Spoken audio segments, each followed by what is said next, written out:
Hello student, आप सभी कैसे हो? ठीक हो? तो आज हम नाइन्थ क्लास केमिस्ट्री का फर्स्ट चैप्टर करेंगे, matter in our surroundings. Matter in our surroundings का मतलब क्या होता है कि हमारे चारों ओर जो भी चीजें हैं वो सारी की सारी क्या हैं? मैटर है। जो हमारा चैप्टर है वो है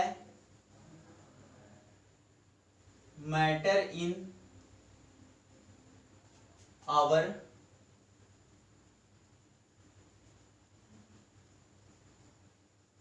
सराउंडिंग्स। मीन्स हमारे चारों ओर केवल और केवल मैटर प्रेजेंट है। ठीक है, पूरे यूनिवर्स में जितनी भी चीजें हैं वो सारी की सारी क्या हैं? मैटर हैं। अगर हम एग्जांपल की बात करें तो हमारा घर हो गया, पेड़ पौधे हो गए, बुक्स हो गया, कॉपीज हो गई, क्लास हो गया, चेयर हो गया, टेबल हो गया, एवरीथिंग, कुछ भी जो भी यूनिवर्स में प्रेजेंट है वो सब कुछ क्या है? मैटर है। ठीक है, तो अब हम मैटर के फिजिकल नेचर के बारे में पढ़ते हैं। तो इसका जो पहला फिजिकल नेचर है, फिजिकल नेचर,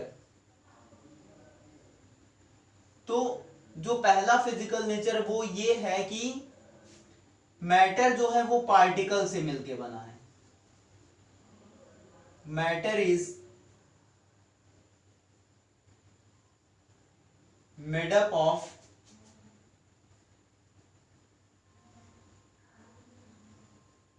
पार्टिकल्स। तो आइए हम इसको और अच्छे तरीके से एक एक्सपेरिमेंट के थ्रू समझते हैं कि कैसे जो मैटर है वो पार्टिकल से मिलके बना है। हम क्या करते हैं कि एक बीकर लेते हैं और उस बीकर में हम कुछ दूरी तक, कुछ हाइट तक पानी भर देते हैं।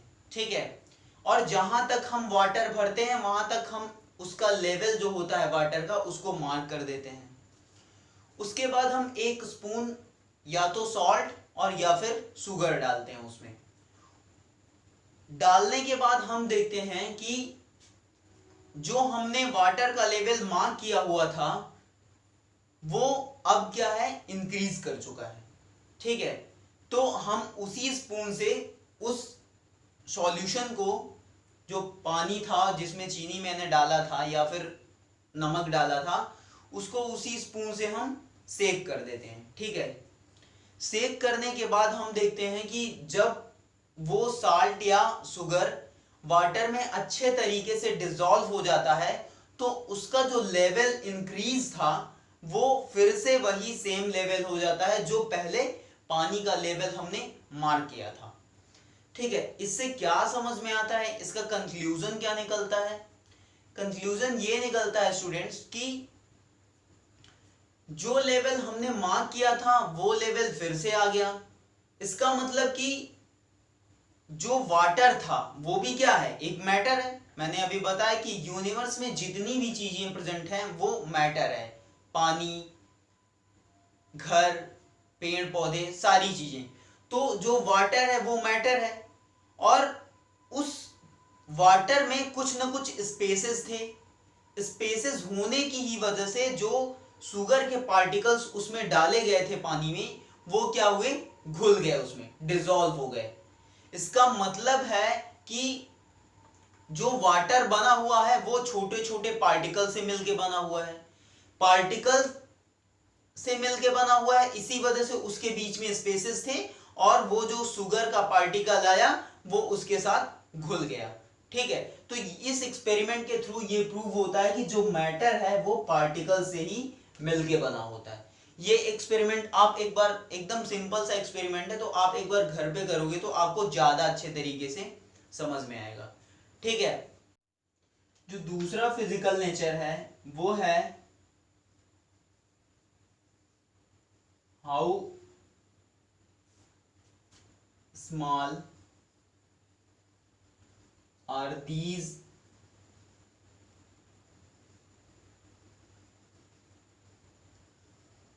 particles of matter। ठीक है, कि जो मैटर है हमारा वो पार्टिकल से मिलके बना है, ये हमने देखा एक एक्सपेरिमेंट के थ्रू। और वो जो पार्टिकल्स हैं वो कितने स्मॉल हैं, ठीक है। तो इसके लिए एक और हम एक्सपेरिमेंट बताते हैं। हम क्या करते हैं कि एक बीकर लेते हैं, उसमें 100 ml वाटर फिलअप कर लेते हैं, ठीक है। उसके बाद हम 2 या 3 क्रिस्टल पोटेशियम परमैंगनेट का उसमें डालते हैं और उसको सेक करते हैं। जब वो अच्छे तरीके से डिसॉल्व हो जाता है पोटेशियम परमैंगनेट का क्रिस्टल उस वाटर में, तो हम क्या करते हैं कि उस सॉल्यूशन का 10 ml निकालते हैं और एक दूसरा बीकर लेते हैं। उस बीकर में हम 90 ml वाटर भरते हैं और वो 10 ml जो सॉल्यूशन निकाले थे वो उसको 90 ml वाटर में ऐड कर देते हैं, ठीक है। तो पहले वाले बीकर में जब हम 100 ml वाटर में 2 या 3 क्रिस्टल्स पोटेशियम परमैंगनेट के डाले थे, तो डिसॉल्व होने के बाद उसका कलर जो था वो रेड कलर का हो गया था, ठीक है स्टूडेंट्स। जब दूसरी बार हमने उसका 10 ml निकाला और 90 ml वाटर में डाल दिया, फिर उसके बाद उसका कलर रेड था, ठीक है। ये प्रोसेस हम 5 से 8 बार करते हैं। क्या कि हम जो फिर नेक्स्ट वाला सॉल्यूशन हमको मिला है उसका 10 ml निकालेंगे और 90 ml वाटर में फिर से उसको मिक्सअप कर देंगे। फिर से हम उसका 10 ml निकालेंगे और 90 ml वाटर में मिक्सअप कर देंगे। तो धीरे धीरे हम क्या देख रहे हैं कि जो सॉल्यूशन का कलर है, जो फर्स्ट वाले बीकर का कलर जो था वो 5 बार अगर हम ये प्रोसेस करते हैं तो 5वें वाले बीकर का जो कलर है वो हल्का रेड रहता है, ठीक है, लेकिन कंप्लीटली वाइट नहीं हो जाता। तो इस एक्सपेरिमेंट से ये कैसे पता चलता है कि जो पार्टिकल्स ऑफ मैटर है वो बहुत ही ज्यादा स्मॉल है? वो इस तरीके से पता चलता है कि हमने 100 ml वाटर में केवल और केवल 2 या 3 पोटेशियम परमैंगनेट के क्रिस्टल डाले थे, ठीक है, लेकिन हम ये प्रोसेस 5 बार कर चुके कि उसका सॉल्यूशन का बहुत स्मॉल पार्ट निकाल के नेक्स्ट 90 ml में ऐड कर रहे हैं, केवल 10 ml निकाल रहे हैं, तो उसके बावजूद भी उसका कलर चेंज हो रहा है, फीका पड़ रहा है, लेकिन एकदम कंप्लीटली फीका नहीं पड़ रहा है। मतलब जो कलर था वो कंप्लीटली नहीं हट रहा है, जबकि हमने पार्टिकल्स कितने डाले थे? केवल 2 या 3। इसका मतलब है कि जो मैटर है वो बहुत ही टीनी, एकदम टीनी पार्टिकल से मिलके बना है, एकदम छोटे छोटे पार्टिकल से मिलके बना है, ठीक है। तो ये चीज समझ में आई आपको? इसका 2 फिजिकल नेचर है, एक की मैटर जो है वो पार्टिकल से मिलके बना है, दूसरा ये पार्टिकल्स बहुत ही स्मॉल है, बहुत ही टीनी पार्टिकल्स हैं, ठीक। जो हमारा नेक्स्ट टॉपिक है वो है मैटर के जो पार्टिकल्स हैं उनकी क्या कैरेक्टरिस्टिक्स है।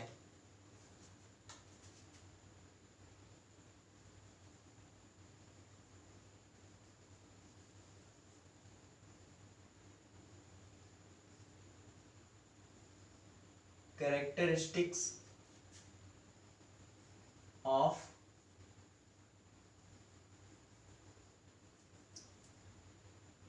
Particles of matter.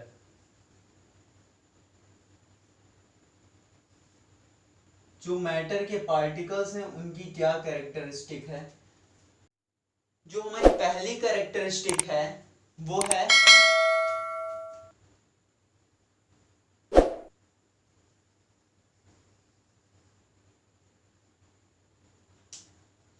particles of matter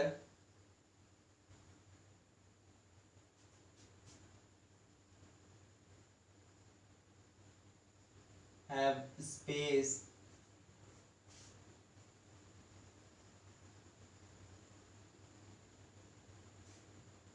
between them।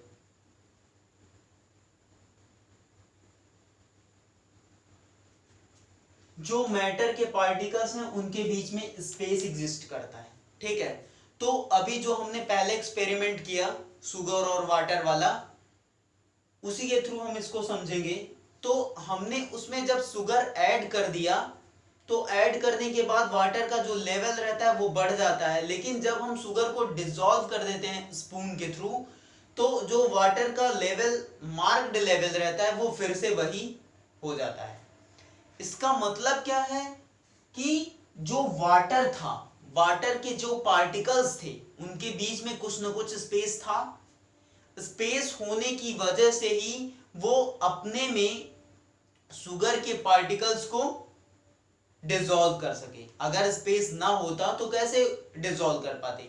जैसे कि अगर एक बकेट है, उसमें जो वाटर है एकदम फिलअप है, एकदम कंप्लीटली फिलअप है, तो उसके बाद अगर हम उसमें थोड़ा सा भी वाटर डालेंगे तो वो वाटर क्या होगा, बाहर निकल जाएगा, ठीक है। लेकिन अगर उस बकेट में कुछ स्पेस है तो वो जो पानी हम डालेंगे ऊपर से वो उसमें क्या हो जाएगा, कंटेन कर लेगा वो बकेट।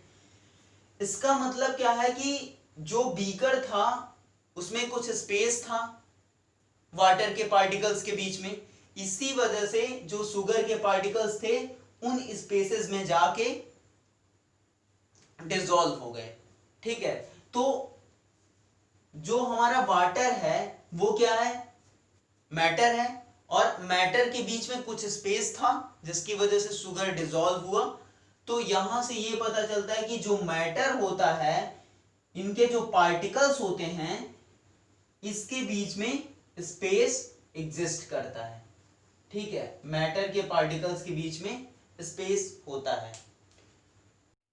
जो दूसरी कैरेक्टरिस्टिक है हमारी मैटर के पार्टिकल्स की, वो है पार्टिकल्स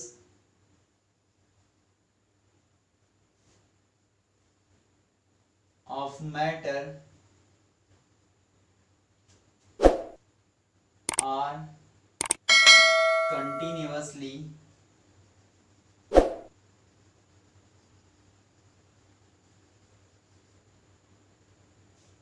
मूविंग।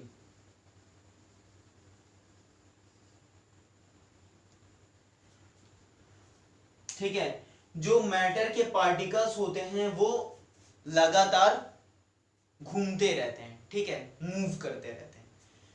इसके लिए भी हम एक नॉर्मल सा प्रोसेस बताते हैं जिससे आपको आसानी से समझ में आ जाएगा। हम क्या करते हैं, जब किसी रूम में जाते हैं और वहां रूम में जाके हम एक इंसेंस स्टिक लेते हैं, एक या दो, मीन्स अगरबत्ती, ठीक है, और उसको जला देते हैं। और सपोज करो कि वो जो रूम रहता है वो बड़ा सा रहता है, तो एक कॉर्नर में हम वो इंसेंस स्टिक जलाते हैं। जलाने के कुछ टाइम बाद हम क्या देखते हैं कि उसका जो स्मॉग रहता है वो पूरे रूम में स्प्रेड आउट हो चुका रहता है, ठीक है, पूरे रूम में फैल जाता है। तो इससे क्या पता चलता है, हमने क्या बताया स्टार्टिंग में कि जो यूनिवर्स में कुछ भी चीजें हैं वो सारी चीजें क्या हैं, मैटर है। तो इंसेंस स्टिक जो है अगरबत्ती, वो भी क्या है, मैटर है। तो उसको जलाने के बाद उसका जो स्मॉग था, उसके जो पार्टिकल्स बोल सकते हो, वो क्या हुआ, रैंडमली बहुत तेजी से मूव करने लगे। इसी वजह से कुछ टाइम बाद जब हम रूम में आते हैं तो देखते हैं हम किसी भी कॉर्नर में प्रेजेंट हो वहां पे, तो हमको उसकी स्मेल पता चलती है, ठीक है। तो इससे क्या पता चलता है कि जो मैटर के पार्टिकल्स हैं वो लगातार घूमते रहते हैं, ठीक है। और इसके लिए एक मेन फैक्टर है टेम्परेचर, ठीक है। कैसे, जब हमने इंसेंस स्टिक को जलाया तभी उसके जो पार्टिकल्स थे वो तेजी से मूव कर रहे थे। अगर इंसेंस स्टिक को ना जलाएं हम, जैसे हम किसी भी कंपनी की अगरबत्ती ले लेते हैं और उसको नहीं जलाते हैं, तो हम जब उसको नाक के पास लाते हैं तो हमको स्मेल होता है कि हाँ बहुत अच्छी खुशबू आ रही है, ठीक है। लेकिन जब हमने उसको जला दिया तो पूरे रूम में उसका जो स्मॉग था, जो उसकी स्मेल थी, वो पूरे रूम में स्प्रेड आउट हो गई। और जलने के पहले क्या था, जब हम उसको नाक के पास ले जाते थे तब वो स्मेल करता था, ठीक है। इसका मतलब है कि जब हम उसका टेम्परेचर बढ़ा दिए मैटर का, तो क्या हुआ, उसके जो पार्टिकल्स थे वो ज्यादा से ज्यादा काइनेटिक एनर्जी गेन कर लिए और बहुत तेजी से मूव करने लगे। ठीक है, तो इस एक्सपेरिमेंट से ये पता चलता है कि जो मैटर के पार्टिकल्स हैं वो लगातार मूव करते रहते हैं और उनके लिए एक बहुत बड़ा रिस्पॉन्सिबल फैक्टर है टेम्परेचर। ठीक है, टेम्परेचर अगर हम बढ़ाते हैं, जितना ज्यादा करेंगे उतना ही ज्यादा जो पार्टिकल्स का मोशन होगा वो फास्ट होगा। तीसरी जो इसकी कैरेक्टरिस्टिक है वो है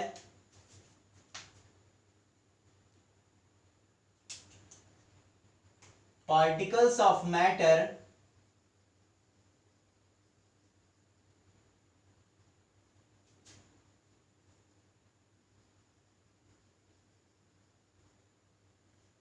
attract each other।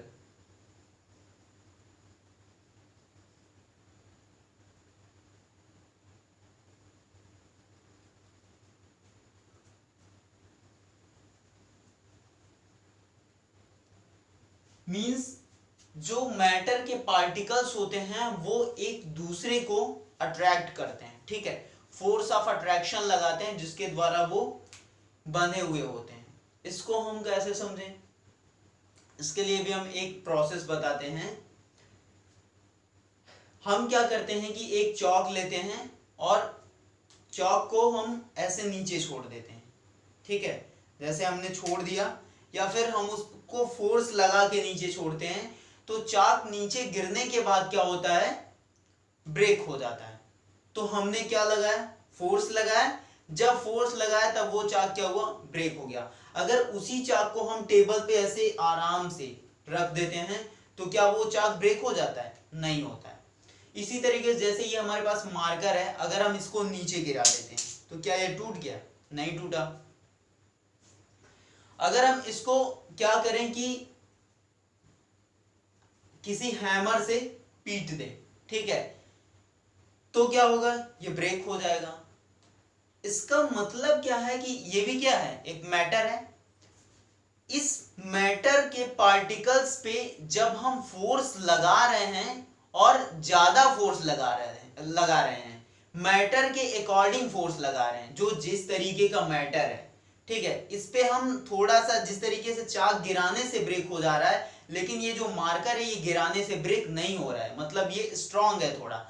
तो इस पे हम जब ज्यादा फोर्स लगाएंगे तो इसके भी पार्टिकल्स क्या होंगे, आपस में ब्रेक हो जाएंगे। इसका मतलब क्या है कि इसके जो पार्टिकल्स हैं छोटे छोटे, ठीक है, मैटर छोटे छोटे पार्टिकल से मिलकर बना है, तो इसके जो पार्टिकल्स हैं वो आपस में अट्रैक्शन फोर्स के द्वारा बंधे हुए हैं। ठीक है, अगर बंधे हुए नहीं होते, उनके बीच फोर्स ऑफ अट्रैक्शन काम नहीं करता, तो ये नॉर्मली गिराने पर भी ये मार्कर के जो पार्टिकल्स थे वो स्प्रेड आउट हो जाते, ब्रेक हो जाते। ये मार्कर क्या होता, ब्रेक हो जाता, लाइक चॉक। लेकिन इसके जो पार्टिकल्स हैं वो एक दूसरे से फोर्स ऑफ अट्रैक्शन से बंधे हुए हैं, इसकी वजह से ज्यादा फोर्स लगाने पे ये मार्कर ब्रेक हो रहा है। तो इस प्रोसेस के द्वारा हमारा ये वाला जो थर्ड कैरेक्टरिस्टिक है वो प्रूफ हो रहा है कि particles of matter attract each other. जो मैटर के पार्टिकल्स होते हैं वो एक दूसरे को आकर्षित करते हैं। ठीक है, जैसे कि हम नॉर्मली अगर एक पेपर ले लें, पेपर को जब हम इस तरीके से फाड़ते हैं तभी वो फटता है। ऐसा नहीं कि हम ऐसे रख दिए और वो फट गया पेपर, ऐसा तो कभी पॉसिबल नहीं है। जब हम उसमें थोड़ा सा माइन्यूट सा फोर्स लगाते हैं तभी वो जाके फटता है। तो वो भी क्या है, पेपर भी क्या है, मैटर है। तो उस मैटर के जो पार्टिकल्स हैं वो भी एक दूसरे को अट्रैक्ट किए हैं, जब हम फोर्स अप्लाई करते हैं तो वो क्या होते हैं, ब्रेक हो जाते हैं। ठीक है, तो ये तीनों कैरेक्टरिस्टिक आपको समझ में आई। अगर नहीं समझ में आती तो आप हमको कमेंट कर सकते हो, और प्लीज जो चैनल पे नए हो चैनल को सब्सक्राइब कर देना और कमेंट करना मत भूलिएगा, क्योंकि यदि आप कमेंट नहीं करोगे तो हम आपका क्वेश्चन समझ नहीं पाएंगे, और जब क्वेश्चन समझेंगे नहीं तो उसका आंसर दे नहीं पाएंगे। ठीक है।